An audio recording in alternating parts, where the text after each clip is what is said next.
These points are going to help us to begin to understand internal dominion. One of the first things that God told man was to have dominion, but the first level of dominion is to have dominion over self. So point number one is soul possession is the journey back to divine design. Soul possession is the journey back to divine design. You see, it is reclaiming the alignment that Adam abandoned. Adam abandoned his alignment in the Garden of Eden. But when we began to take ownership of our lives and operate in possessing our soul, possessing our mind, our will, and our emotions, we are reclaiming our alignment back with God. Point number two is soul possession requires confronting trauma. You cannot heal what you refuse to face. So you want to face your trauma, and you face your trauma with truth. The trauma happened. It's a part of your story. That is a fact, but it is not truth. The truth is that thing that does not change, is what God has spoken to you and about you even before he formed you in your mother's womb. So you want to confront trauma with truth. You want to know what the facts are, and you want to know what the truth is. And then point number three is soul possession requires disciplined thoughts. Your mind must be trained. It must not be trusted. And this is why scripture tells us to whatever things are just, whatever things are honest, whatever things are noble, of good report, if there be any virtue, think on these things, think on those things, because it's a scripture that's basically telling us to train our thoughts, to train our mind, because your mind should be trained before it's trusted, because many thoughts, many plans will come into your mind, but if they are not beneficial, if it does not edify you, if it is not for your benefit or to advance you, then it should not be trusted. And so you want your mind to be trained. You want to train your mind before you trust it. And this is about soul possession requiring disciplining your thoughts. Point number four is soul possession requires mastering your emotions. Emotions become signals and not a steering wheel. So your emotions should signal to you certain things, but it does not mean that your emotions have to drive your actions.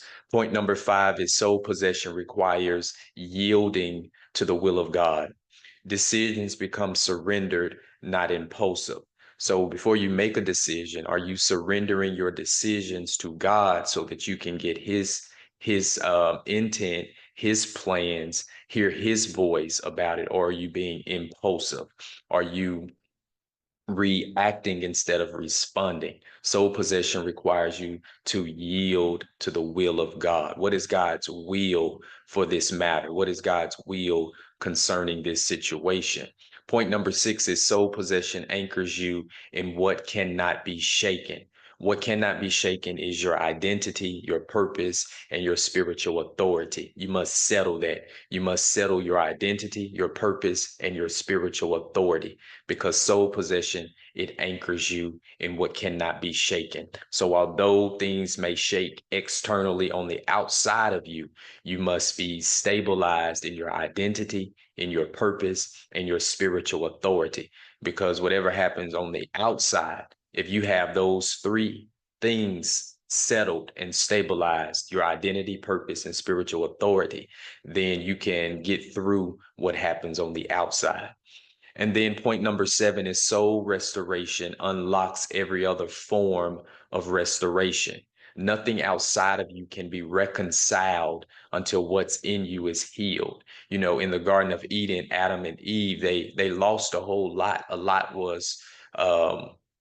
was not, I don't want to say taken away, but they forfeited, because if I say take away, it's as if somebody or God himself took something away, but it was Adam and Eve who forfeited the things that they possessed. And so if we are to be reconciled back to, that abundant place that they were in the Garden of Eden, we must understand that we have to become healed within our soul prior to receiving the reconciliation of those things, of that abundance. And I want you to think about that for a moment.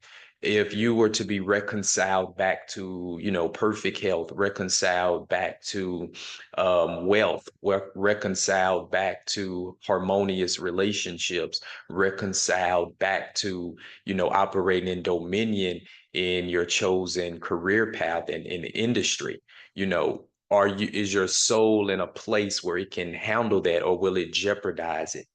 Will you be like Adam and Eve and jeopardize it all over again? So we want to make sure that we're healed on the inside, prior to being reconciled back to the abundance and the blessings that the Lord has for us. Point number 8 is a fractured soul distorts identity, perception, and interaction. It affects a fractured soul. It affects how you love, how you lead, and how you steward your resources. So when your soul is whole, you're able to love well, lead well, as well as steward your resources well. A fractured soul does the opposite. It does not love well, it does not lead well, and it does not steward resources well, because it distorts identity, perception, as well as interaction. Point number 9 is a restored soul responds from peace and not pain. You stop reacting to wounds and start responding from wholeness. You stop reacting to wounds and you start to respond from wholeness. There's a different way that a fractured person or a hurt person reacts versus how a whole person responds. Notice the terminology. A wounded person is going to react, and a whole person is going to respond. Reaction doesn't take into account wisdom. It doesn't take an account insight. It does not take into account, processing what's happening, versus a whole soul, or operating from wholeness, is going to take into an account wisdom. It's going to take into an account insight. It's going to take into an account, thinking about the processing the information and what's transpiring, so that you're able to respond in a manner that is beneficial, and in a manner that is edifying, not only to you, but to all who are involved. And then point number 10 is you cannot love others rightly until you possess yourself fully. Self-governance precedes relational harmony. You know, a lot of our relational turmoil or relational issues. Could it be that there's nothing wrong with the relationship between you and the other party, but maybe there's a issue with the relationship between you and yourself, because you cannot love others rightly until you possess yourself fully. Because if you don't possess yourself fully, you don't possess your mind, your will, and your emotions, you're going to not only self-destruct, but you're also going to destruct that relationship, causing that relationship not to operate in harmony. So self-governance precedes, it comes before relational harmony.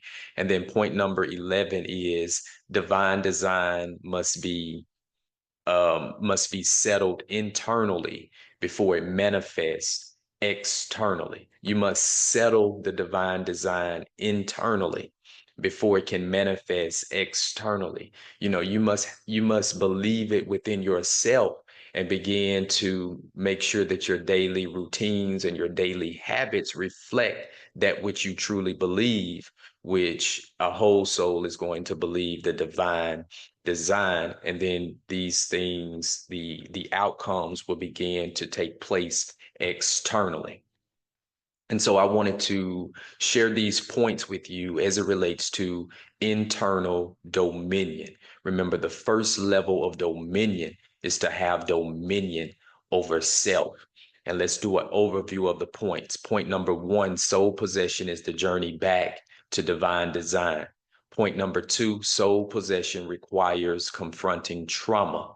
Point number three, soul possession requires disciplining thoughts. Point number four is soul possession requires mastering emotions. Point number five is soul possession requires yielding to the will of God.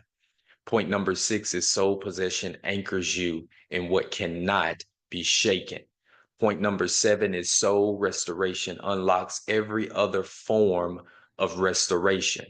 Point number eight, a fractured soul distorts identity, perception, and interaction.